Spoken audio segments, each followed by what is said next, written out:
Personnellement, j'ai pas vraiment choisi, mais en fait, c'est arrivé comme ça et c'est le métier du UX designer qui m'a amené vers ce monde-là. Et c'est vrai que du coup, en tant que UX designer, on côtoie des développeurs notamment, des chefs de projet, etc., qui sont plus dans le domaine de l'informatique, du digital. Moi, j'ai une approche totalement différente et presque inversée. Parce que c'est vrai qu'au tout début, je m'orientais plutôt vers des études de médecine, donc rien à voir avec le domaine actuel. Mais en fait, à première vue, on se dirait que c'est totalement différent. Et c'est vraiment en fait ce côté aider les personnes dans un outil qu'on est obligé aujourd'hui d'utiliser tout le temps. Et c'est vrai que le numérique, c'est ce qu'on entend, on l'entend parler tout le temps. C'est vraiment devenu une obligation, un outil qui est obligatoire. On l'a vu aussi avec le Covid où les rendez-vous internet, enfin c'était que sur internet. Je me suis orientée vers des études dans les sciences cognitives pour essayer de comprendre le comportement humain, comment ils interagissent, un peu le côté psychologique et l'informatique pour essayer de comprendre quelles sont les contraintes et les enjeux actuels.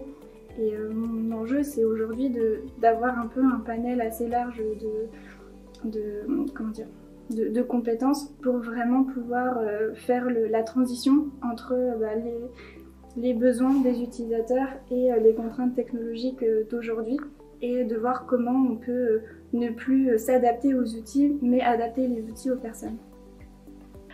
Tout de suite, j'ai vraiment eu beaucoup d'affinité avec le print. Donc pour moi, ça a été une transition très très douce au fur et à mesure du temps. Parce que effectivement le besoin en digitalisation s'est fait de plus en plus ressentir.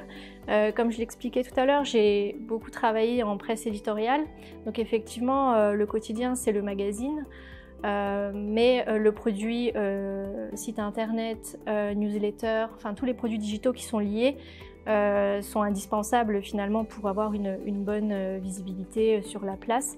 C'est comme ça que je suis tombée petit à petit dans le monde du digital. Et encore plus quand j'ai rejoint mon ancienne agence de consulting où finalement on est entouré effectivement de beaucoup plus de développeurs, de langage informatique auxquels finalement je n'avais absolument aucune idée de ce qu'il s'agissait, mais qui finalement m'a forcé un petit peu, m'a mis le pied à l'étrier pour pouvoir comprendre aussi quelles étaient les problématiques plus actuelles.